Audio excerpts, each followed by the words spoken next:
Chapitre 8. Le château d'If. En traversant l'antichambre, le commissaire de police fit un signe à deux gendarmes, lesquels se placèrent, l'un à droite, l'autre à gauche de Dantès. On ouvrit une porte qui communiquait de l'appartement du procureur du roi au palais de justice. On suivit quelque temps un de ces grands corridors sombres qui font frissonner ceux-là qui y passent, quand même ils n'ont aucun motif de frissonner. De même que l'appartement de Villefort communiquait au palais de justice, le palais de justice communiquait à la prison, sombre monument accolé au palais, et que regarde curieusement de toutes ses ouvertures béantes le clocher des Accoules qui se dresse devant lui. Après nombre de détours dans le corridor qu'il suivait, Dantès vit s'ouvrir une porte avec un guichet de fer. Le commissaire de police frappa, avec un marteau de fer, 3 coups qui retentirent pour Dantès comme s'ils étaient frappés sur son cœur. La porte s'ouvrit. Les deux gendarmes poussèrent légèrement leur prisonnier qui hésitait encore. Dantès franchit le seuil redoutable et la porte se referma bruyamment derrière lui. Il respirait un autre air, un air méphitique et lourd. Il était en prison. On le conduisit dans une chambre assez propre, mais grillée et verrouillée. Il en résulta que l'aspect de sa demeure ne lui donna point trop de crainte. D'ailleurs, les paroles du substitut du procureur du roi, prononcées avec une voix qui avait paru à Dantès si pleine d'intérêt, résonnaient à son oreille comme une douce promesse d'espérance. Il était déjà 4 heures lorsque Dantès avait été conduit dans sa chambre. On était, comme nous l'avons dit, au 1er mars. Le prisonnier se trouva donc bientôt dans la nuit. Alors, le sens de l'ouïe s'augmenta chez lui du sens de la vue qui venait de s'éteindre. Au moindre bruit qui pénétrait jusqu'à lui, convaincu qu'on venait le mettre en liberté, il se levait vivement et faisait un pas vers la porte. Mais bientôt le bruit s'en allait mourant dans une autre direction, et Dantès retombait sur son escabeau. Enfin, vers les 10 heures du soir, au moment où Dantès commençait à perdre l'espoir, un nouveau bruit se fit entendre, qui lui parut cette fois se diriger vers sa chambre.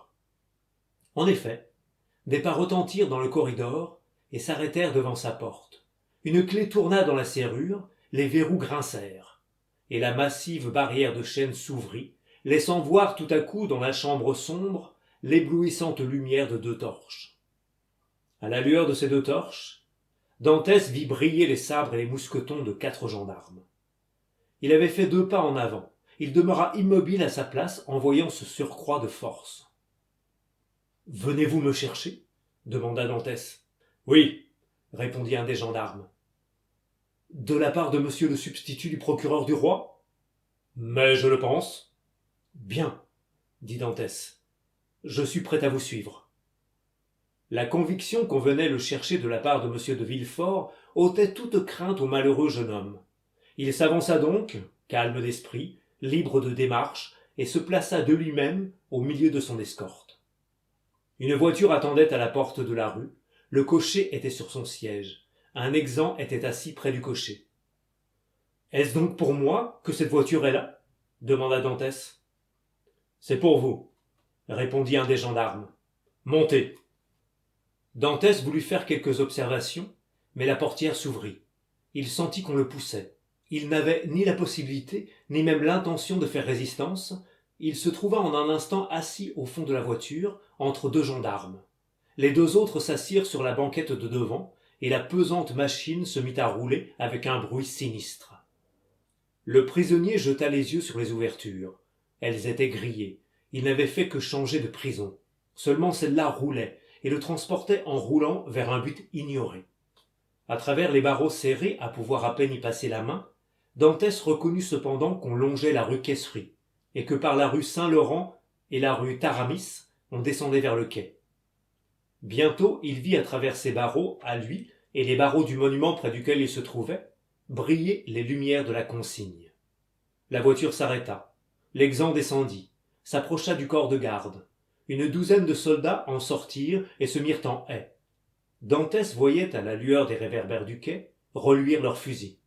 « Serait-ce pour moi, » se demanda-t-il, « que l'on déploie une pareille force militaire ?» L'exempt, en ouvrant la portière qui fermait à clé, quoique sans prononcer une seule parole, répondit à cette question, car Dantès vit, entre les deux haies de soldats, un chemin ménagé pour lui de la voiture au port. Les deux gendarmes qui étaient assis sur la banquette de devant descendirent les premiers, puis on le fit descendre à son tour, puis ceux qui se tenaient à ses côtés le suivirent. On marcha vers un canot qu'un marinier de la douane maintenait près du quai par une chaîne.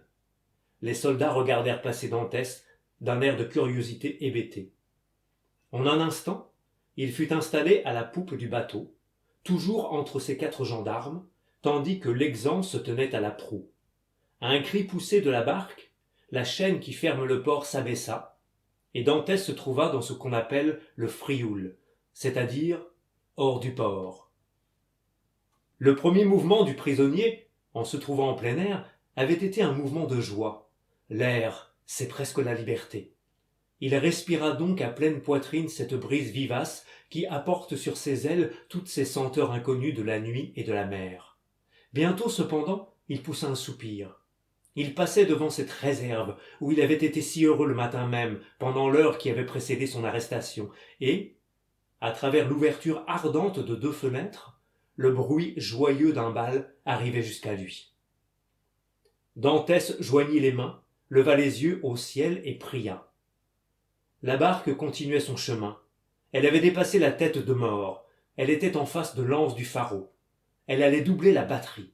C'était une manœuvre incompréhensible pour Dantès.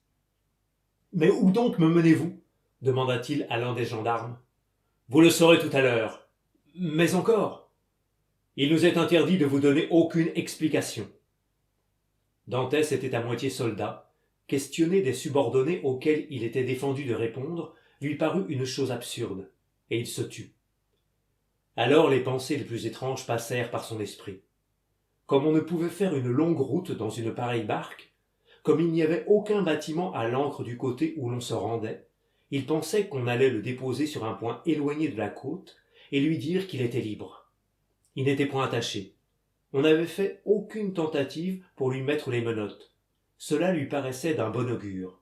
D'ailleurs, le substitut, si excellent pour lui, ne lui avait-il pas dit que, pourvu qu'il ne prononçât point ce nom fatal de Noirtier, il n'avait rien à craindre? Villefort n'avait-il pas en sa présence anéanti cette dangereuse lettre, seule preuve qu'il eût contre lui? Il attendit donc muet et pensif, et, essayant de percer avec cet œil du marin exercé aux ténèbres et accoutumé à l'espace dans l'obscurité de la nuit.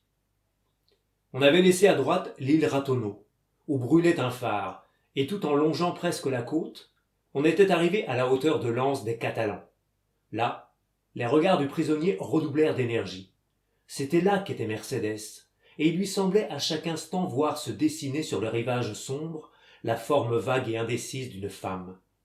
Comment un pressentiment ne disait-il pas à Mercédès que son amant passait à 300 pas d'elle? Une seule lumière brillait aux Catalans. En interrogeant la position de cette lumière, Dantès reconnut qu'elle éclairait la chambre de sa fiancée. Mercédès était la seule qui veillât dans toute la petite colonie. En poussant un grand cri, le jeune homme pouvait être entendu de sa fiancée. Une fausse honte le retint. Que diraient ces hommes qui le regardaient en l'entendant crier comme un insensé? Il resta donc muet, et les yeux fixés sur cette lumière. Pendant ce temps, la barque continuait son chemin. Mais le prisonnier ne pensait point à la barque. Il pensait à Mercédès. Un accident de terrain fit disparaître la lumière. Dantès se retourna et s'aperçut que la barque gagnait le large. Pendant qu'il regardait, absorbé dans sa propre pensée, on avait substitué les voiles aux rames et la barque s'avançait maintenant, poussée par le vent.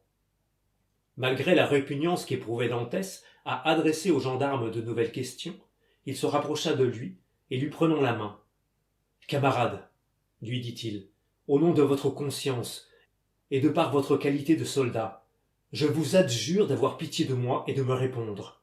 Je suis le capitaine Dantès, bon et loyal Français, quoique accusé de je ne sais quelle trahison. Où me menez-vous? Dites-le, et foi de marin, je me rangerai à mon devoir et me résignerai à mon sort. » Le gendarme se gratta l'oreille, regarda son camarade. Celui-ci fit un mouvement qui voulait dire à peu près « Il me semble qu'au point où nous en sommes, il n'y a pas d'inconvénient. » Et le gendarme se retourna vers Dantès. Vous êtes Marseillais, marin, dit-il, et vous me demandez où nous allons? Oui, car sur mon honneur je l'ignore. Ne vous en doutez-vous pas? Aucunement. Ce n'est pas possible.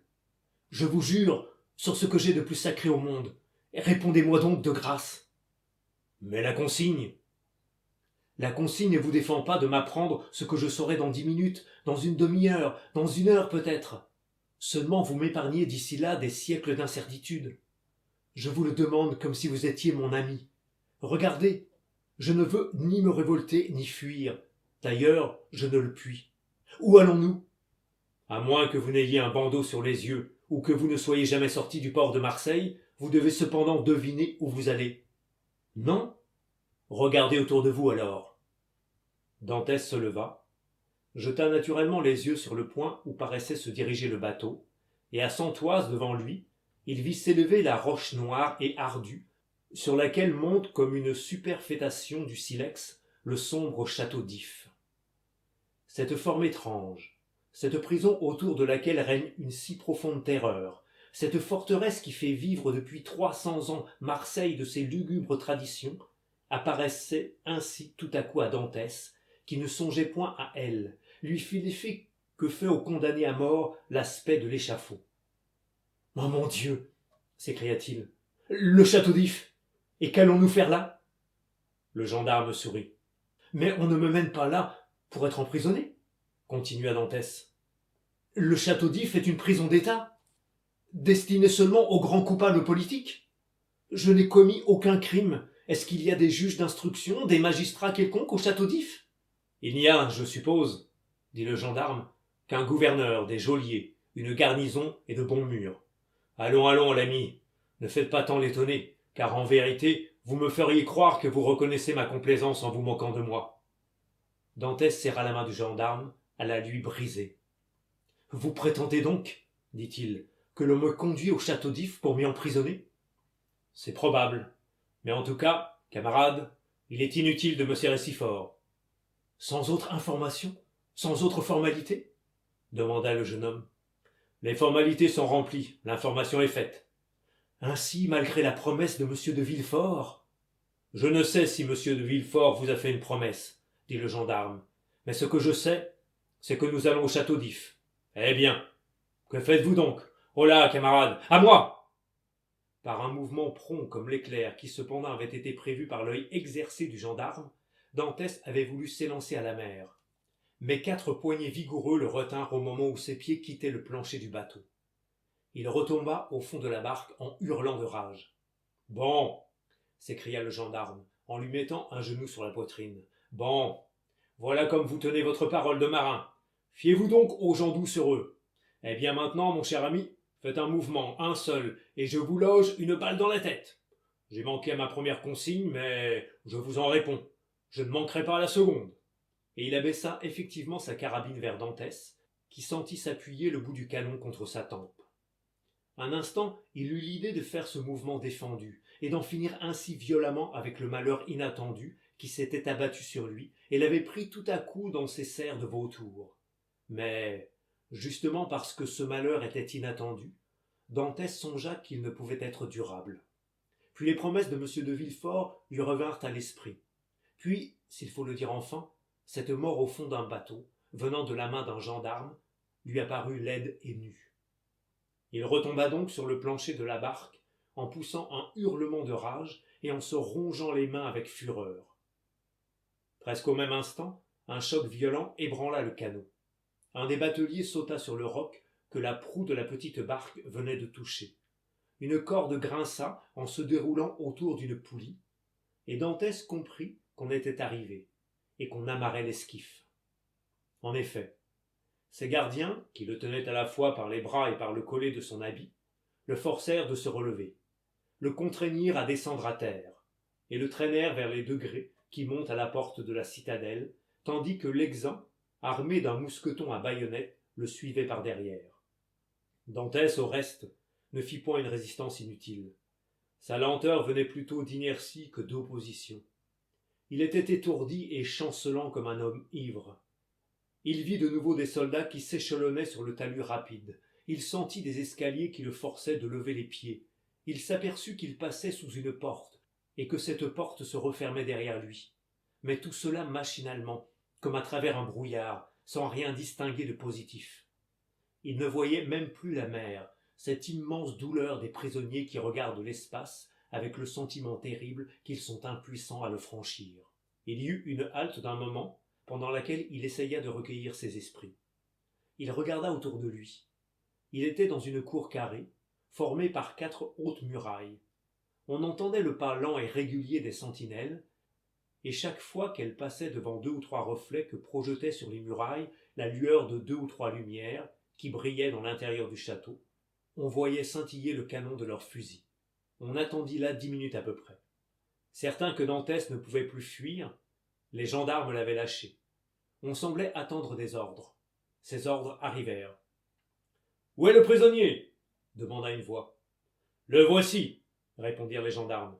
« Qu'il me suive, je vais le conduire à son logement. »« Allez » dirent les gendarmes en poussant Dantès. Le prisonnier suivit son conducteur, qui le conduisit effectivement dans une salle presque souterraine, dont les murailles nues et suantes semblaient imprégnées d'une vapeur de larmes. Une espèce de lampion posé sur un escabeau, et dont la mèche nageait dans une graisse fétide, illuminait les parois lustrées de cet affreux séjour, et montrait à Dantès son conducteur, espèce de geôlier subalterne, mal vêtu et de basse mine. « Voici votre chambre pour cette nuit, dit-il. Il est tard, et monsieur le gouverneur est couché. Demain, quand il se réveillera et qu'il aura pris connaissance des ordres qui vous concernent, peut-être vous changera-t-il de domicile. En attendant, voici du pain. Il y a de l'eau dans cette cruche, de la paille là-bas dans un coin. C'est tout ce qu'un prisonnier peut désirer. Bonsoir !» Et avant que Dantès eût songé à ouvrir la bouche pour lui répondre, avant qu'il eût remarqué où le geôlier posait ce pain, avant qu'il se fût rendu compte de l'endroit où gisait cette cruche, avant qu'il eût tourné les yeux vers le coin où l'attendait cette paille destinée à lui servir de lit, le geôlier avait pris le lampion et, refermant la porte, enlevé au prisonnier ce reflet blafard qui lui avait montré, comme à la lueur d'un éclair, les murs ruisselants de sa prison. Alors il se trouva seul dans les ténèbres et dans le silence, aussi muet et aussi sombre que ces voûtes dont il sentait le froid glacial s'abaisser sur son front brûlant. Quand les premiers rayons du jour eurent ramené un peu de clarté dans cet antre, le geôlier revint avec ordre de laisser le prisonnier où il était. Dantès n'avait point changé de place. Une main de fer semblait l'avoir cloué à l'endroit même où la veille il s'était arrêté. Seulement, son œil profond se cachait sous une enflure causée par la vapeur humide de ses larmes. Il était immobile et regardait la terre. Il avait ainsi passé toute la nuit debout et sans dormir un seul instant. Le geôlier s'approcha de lui, tourna autour de lui, mais Dantès ne parut pas le voir. Il lui frappa sur l'épaule. Dantès tressaillit et secoua la tête. « N'avez-vous donc pas dormi » demanda le geôlier. « Je ne sais pas, » répondit Dantès. Le geôlier le regarda avec étonnement. « N'avez-vous pas faim » ? « Je ne sais pas. »« Voulez-vous quelque chose ?»« Je voudrais voir le gouverneur. » Le geôlier haussa les épaules et sortit. Dantès le suivit des yeux, tendit les mains vers la porte entr'ouverte, mais la porte se referma. Alors sa poitrine sembla se déchirer dans un long sanglot. Les larmes qui gonflaient sa poitrine jaillirent comme 2 ruisseaux. Il se précipita le front contre terre et pria longtemps, repassant dans son esprit toute sa vie passée, et se demandant à lui-même quel crime il avait commis dans cette vie, si jeune encore, qui mérita une si cruelle punition. La journée se passa ainsi. À peine s'il mangea quelques bouchées de pain et but quelques gouttes d'eau. Tantôt il restait assis et absorbé dans ses pensées, tantôt il tournait tout autour de sa prison comme fait un animal sauvage enfermé dans une cage en fer. Une pensée surtout le faisait bondir, c'est que, pendant cette traversée, où, dans son ignorance du lieu où on le conduisait, il était resté si calme et si tranquille, il aurait pu 10 fois se jeter à la mer et, une fois dans l'eau, grâce à son habileté à nager, grâce à cette habitude qui faisait de lui un des plus habiles plongeurs de Marseille, disparaître sous l'eau, échapper à ses gardiens, gagner la côte, fuir, se cacher dans quelque crique déserte, attendre un bâtiment génois ou catalan, gagner l'Italie ou l'Espagne, et de là écrire à Mercédès de venir le rejoindre. Quant à sa vie, dans aucune contrée, il n'en était inquiet. Partout les bons marins sont rares. Il parlait l'italien comme un Toscan, l'espagnol comme un enfant de la vieille Castille. Il eût vécu libre, heureux avec Mercédès, son père, car son père fut venu le rejoindre, tandis qu'il était prisonnier, enfermé au château d'If, dans cette infranchissable prison, ne sachant pas ce que devenait son père, ce que devenait Mercédès, et tout cela parce qu'il avait cru à la parole de Villefort. C'était à en devenir fou. Aussi Dantès se roulait-il furieux sur la paille fraîche que lui avait apportée son geôlier. Le lendemain à la même heure, le geôlier rentra.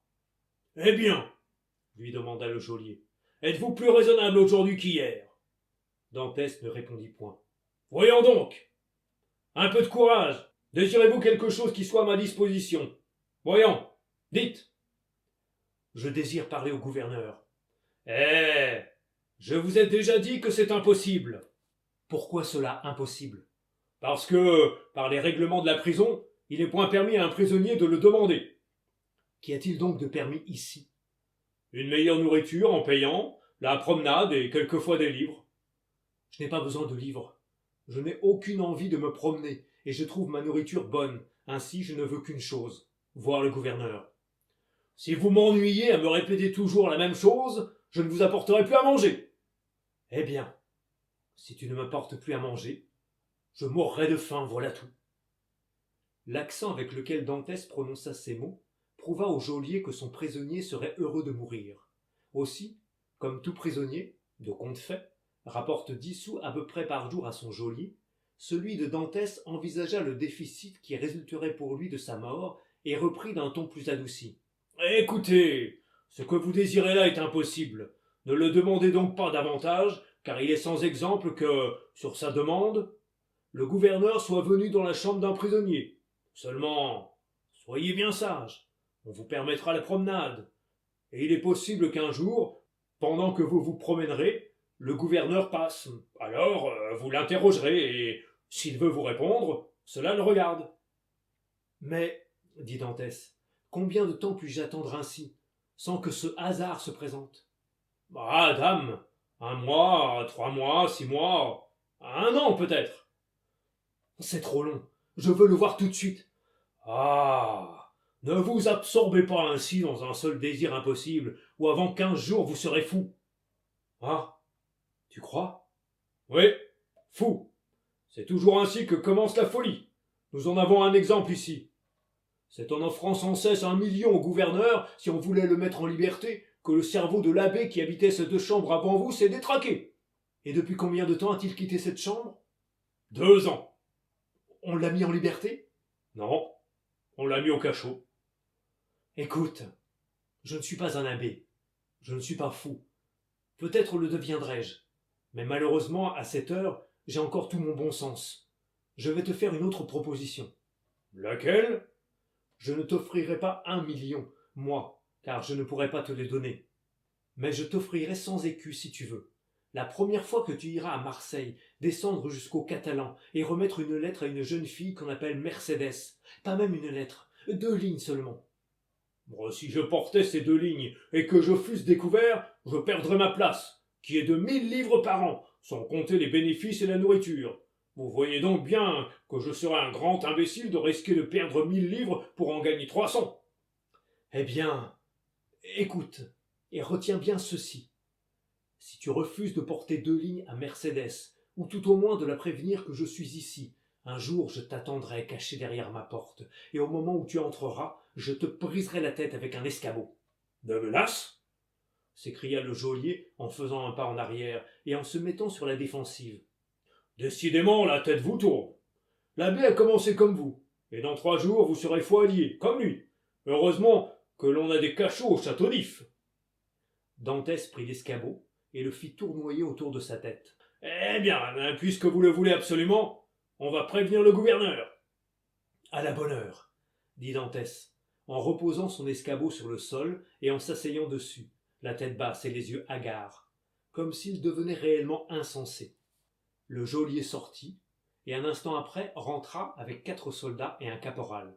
« Par ordre du gouverneur, dit-il, descendez le prisonnier un étage au-dessous de celui-ci. »« Au cachot alors, dit le caporal. »« Au cachot. Il faut mettre les fous avec les fous. Les 4 soldats s'emparèrent de Dantès, qui tomba dans une espèce d'atonie, et les suivit sans résistance. On lui fit descendre 15 marches, et on ouvrit la porte d'un cachot, dans lequel il entra en murmurant. Il a raison, il faut mettre les fous avec les fous. La porte se referma, et Dantès alla devant lui, les mains étendues, jusqu'à ce qu'il sentît le mur. Alors il s'assit dans un angle et resta immobile, tandis que ses yeux, s'habituant peu à peu à l'obscurité, commençaient à distinguer les objets. Le geôlier avait raison. Il s'en fallait de bien peu que Dantès ne fût fou.